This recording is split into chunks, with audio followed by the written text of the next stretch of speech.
तुम बहुत देर से फोन पर बिजी हो, लेकिन आज मैं तुम्हें यहाँ कुछ जरूरी बात करने के लिए लेकर आया था। पुष्कर ने दबी हुई आवाज में उर्वी से कहा, जो काफी देर से फोन से सेल्फी ले लेकर अपने दोस्तों को भेज रही थी।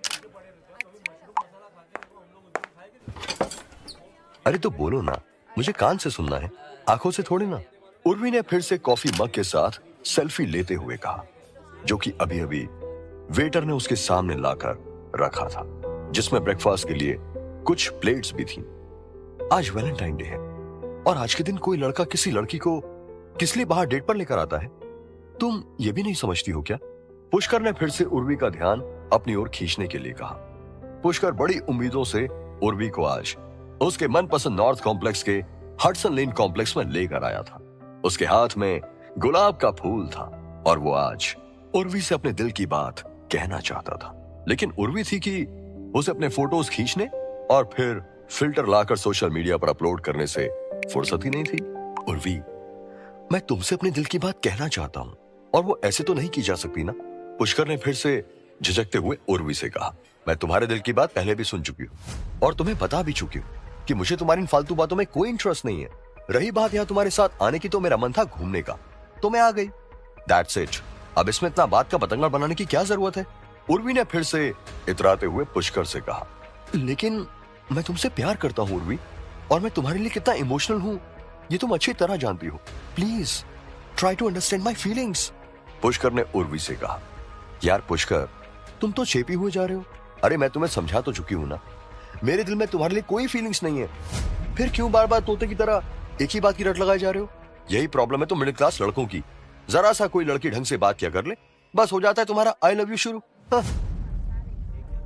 उर्वी ने लगभग गुस्से में पुष्कर को डांटते हुए कहा।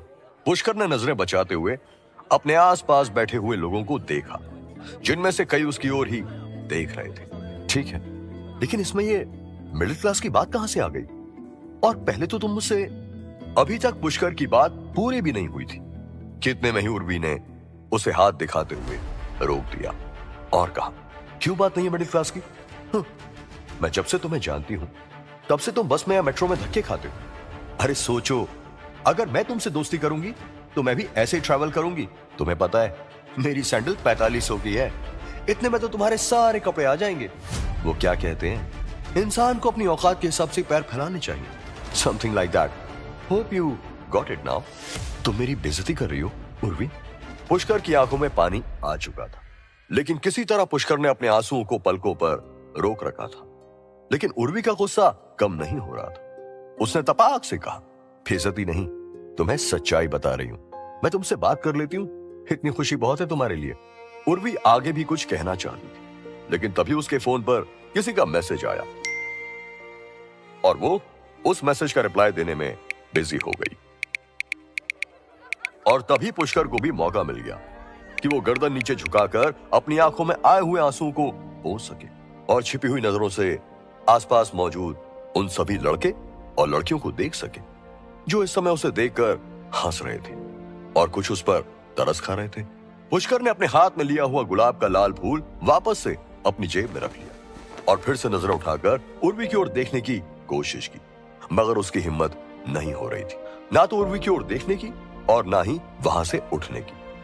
मैं चलती हूं पुष्कर, मुझे अपने किसी दोस्त के साथ जाना है, उर्वी ने कहा और अपना बैग संभालने लगी। लेकिन तभी धीमी आवाज में पुष्कर ने कहा, मैं जानता हूं तुम किससे मिलने जा रही हो। ये वही कमीना अयान है ना? मैंने उसके मैसेजेस तुम्हारे फोन में पढ़े थे। कितनी गंदी और छिछोरी बातें करता है वो, और तुम उसे अपने साइज भी बता रही थी। क्या तुम्हें ऐसी बातें उससे करनी चाहिए? पुष्कर ने धीमी आवाज में उर्वी से कहा, लेकिन जैसे उसने आग में घी डाल दिया था, उसकी बात खत्म होते ही उर्वी जोर से चिल्लाई, What the hell? You creep? You bloody despo? How dare you touch my phone? Urvi की आवाज इतनी तेज थी कि आसपास जितने भी लड़के और लड़कियां खड़े थे वो सब उन दोनों की ओर ही देखने लगे और पूरे कॉम्प्लेक्स में उर्वी की आवाज फैल गई। उस ओपन रेस्टोरेंट का मालिक चक्रधर भी वहां आ पहुंचा था।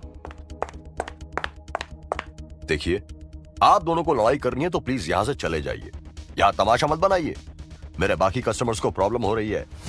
चक्रधर ने तेज आवाज में पुष्कर की ओर देखते हुए कहा। पुष्कर ने उर्वी को शांत होने का इशारा किया, लेकिन उर्वी का पारा बहुत हाई था।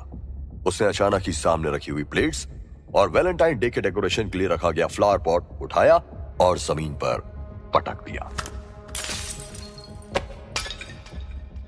तुम आज के बाद अपनी शक्ल भी मुझे मत दिखाना, समझे?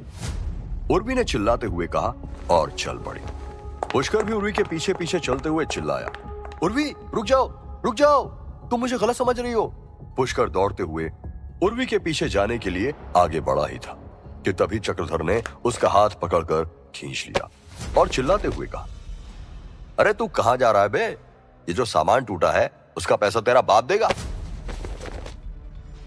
तमीज से बात करो, तुम ऐसे कैसे बात कर रहे हो मुझसे? पुष्कर ने अपना हाथ चक्रधर से झड़कते हुए कहा, तमीज के साथ ही ऐसा चाटा मारूंगा ना, अकल ठिकाने आ जाएगी तेरी। साले 1.5 पसली तू सिखाएगा मुझे तमीज? पैसे निकाल मेरे। चक्रधर आगे बढ़ा और पुष्कर को गले से पकड़कर बोला। आसपास के सभी लोग पुष्कर का तमाशा बनते हुए देख रहे थे। लड़की पटाने चले हैं और जेब में 2 आने नहीं होते तुम जैसों के। तू यहां से जाएगा नहीं जब तक मेरे पैसे नहीं देगा, समझा? चक्रधर ने पुष्कर को गले से खींचते हुए कहा, अभी मेरे पास पैसे नहीं है और तू मेरी शर्ट छोड़ दे वरना अच्छा नहीं होगा। पुष्कर ने भी चक्रधर से अपना गला छुड़ाने की कोशिश करते हुए कहा। सभी लोग ये तमाशा देख रहे थे। पुष्कर को बड़ी ही बेइज्जती महसूस हो रही थी। फिर अचानक ही पुष्कर ने चक्रधर से अपना गला छुड़ाने की कोशिश करते हुए उसके गाल पर एक चांटा चढ़ दिया और यही पुष्कर की सबसे बड़ी गलती थी। चांटा लगते ही चक्रधर ने पुष्कर की गिरेबान तो छोड़ दी थी, मगर फिर वो आगे बढ़ा और एक जोरदार मुक्का पुष्कर के पेट में दे पड़ा। डर से बिलबिलाता हुआ पुष्कर नीचे गिर पड़ा और अगले ही पल पुष्कर ने देखा कि चक्रधर और उसके रेस्टोरेंट में काम करने वाले उसके साथ ही लाठी डंडे लेकर उस पर टूट पड़े। साले, इतनी हिम्मत हो गई तेरी? गंदी गंदी गालियां देते हुए चक्रधर और उसके 4-5 आदमी पुष्कर पर टूट पड़े थे और पुष्कर को बुरी तरह से मार रहे थे। वहां मौजूद सभी लोग पुष्कर को ऐसे पीटते हुए देख तो रहे थे, पर उनमें से किसी में भी इतनी हिम्मत नहीं थी कि वो आगे बढ़कर उसे बचाने की कोशिश भी करे। प्लीज बचाइए मुझे, प्लीज कोई पुलिस को कॉल करो, पुष्कर चिल्ला रहा था। लेकिन जैसे सभी बुत बने हुए उसकी ओर देखे जा रहे थे और तभी पुष्कर के चेहरे पर चक्रधर के आदमी ने जोर से लात मारी, जिससे पुष्कर के मुंह से तेजी से खून बहने लगा। साले, मुझ पर हाथ उठाएगा तू? इतनी हिम्मत हो गई तेरी? ये आखिरी शब्द थे जो पुष्कर के कानों में पड़े और उसके बाद उसकी आंखें बंद होने लगी थी। धुंधली आंखों से वो उसी फूल को निहार रहा था जो वो उर्वी को देने के लिए लाया था और अब वो उन लोगों के पैरों के नीचे कुचला जा चुका था। आसपास के सीसीटीवी की रिकॉर्डिंग हटा दो और पुलिस को कॉल कर दो। कह देंगे कि वैलेंटाइन डे के दिन लड़की के चक्कर में 2 ग्रुप की लड़ाई हो गई, बाकी हमें नहीं पता किन लड़कों ने इसे मारा है। जल्दी करो, पुलिस वाले से अस्पताल पहुंचा देंगे, यहीं मर गया तो दिक्कत हो जाएगी, चक्रधर ने अपने आदमियों से कहा। इस घटना के लगभग 2 महीनों के बाद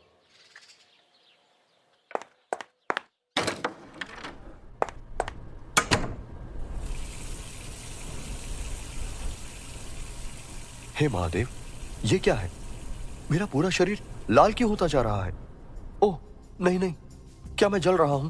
पुष्कर बाथरूम के शीशे के सामने खड़ा हुआ अपने शरीर को लाल रंग में बदलते हुए देख रहा था। पुष्कर आज फिर उसी कॉम्प्लेक्स में अपनी पुरानी स्कूल की दोस्त श्रावणी के साथ आया था, लेकिन यहां तक फिर से उसे वो ही दिन याद आ गया था। पुष्कर का मन इतना दुखी था कि वो भागकर टॉयलेट में आकर छुप गया, लेकिन जैसे ही पुष्कर ने बाथरूम के मिरर में अपना चेहरा देखा तो वो शॉक हो गया। अचानक ही उसे अपने शरीर में एक अलग ही प्रकार का बदलाव देखने को मिल रहा था। सांप, सांप, उफ, नहीं मुझे छोड़ दो, कहां से आए हो तुम? ये क्या हो रहा है मुझे? अचानक ही पुष्कर को अपनी छाती और नाभि से 2 सांप निकलते हुए दिखाई दिए, जिनमें से एक काले और एक नीले रंग का था। ओ, ओ, ओ। ये शब्द पुष्कर के मुंह से ही निकल रहे थे, मगर आवाज उसकी नहीं थी। तेजी से फुंकार मारते हुए वो दोनों सांप उसकी आंखों के सामने नाचने लगे। ये क्या हो रहा है मुझे? तुम कौन हो? मुझे बताओ प्लीज, क्या तुम्हें मेरे महादेव ने भेजा है? पुष्कर महादेव का भक्त था, लेकिन उसने ये कभी नहीं सोचा था कि एक दिन उसके शरीर में इतने खौफनाक बदलाव के साथ साथ उसके अंदर से ओम की ध्वनि भी आने लगेगी। बाहर से दरवाजा पीटने की जोर जोर से आवाज आ रही थी। ये श्रावणी की आवाज थी जो जोर जोर से चिल्लाते हुए कह रही थी, पुष्कर, क्या हो गया तुम्हें? क्या तुम्हारे अंदर हिम्मत नहीं है? ऐसे छुपकर भागने से तुम्हें कुछ हासिल नहीं होगा। उधर बाथरूम के अंदर पुष्कर शीशे के सामने खड़ा था और अपने शरीर पर उभर रहे नीले और काले रंग के बेहद डरावने सांपों की ओर देख रहा था। पुष्कर ने मिरर में देखा कि उसकी आंखें लाल हो चुकी थी, जैसे कि उनमें किसी ने खून की बूंदें डाल दी। उसके दिल की धड़कनें तेज होती जा रही थी, पैर कांपने लगे थे। और हो भी क्यों ना, अपने शरीर पर ऐसे डरावने सांपों को देखकर कौन चीख पुकार नहीं करने लगेगा। फिर अचानक ही पुष्कर की आंखें फैलने लगी और उसने देखा कि उसके दोनों कंधों पर वो दोनों सांप फन उठाए सामने की ओर ही देख रहे थे।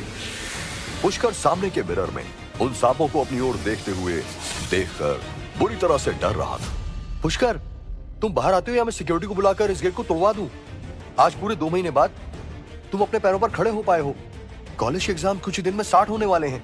ऐसे डरपोक की तरह हर बात पर बाथरूम में छुप जाओगे तो कैसे चलेगा? और तुम अंदर बैठकर ना जाने क्या कर रहे हो? क्या मुंह दिखाओगे तुम अपने परिवार को? तो बाहर आते हो या नहीं? श्रावणी ने तेज आवाज में पुष्कर को धमकी देते हुए कहा, लेकिन पुष्कर के कानों में श्रावणी की यह आवाज पड़ ही नहीं रही। वो तो इस समय उन सांपों की आंखों में देख रहा था जो सीधे उसकी ओर ही घूर रहे थे।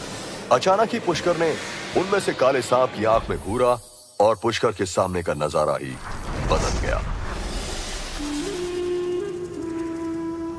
उसने देखा कि वो खुद एक पहाड़ की चोटी पर खड़ा हुआ है, जहां ऊपर आकाश से सांपों की बारिश हो रही थी जो नीचे खाई में गिरते जा रहे थे। फुंकारे मारते हुए सांप नीचे गिरकर खाई में इकट्ठे हो रहे थे। ये बहुत ही डरावना सीन है।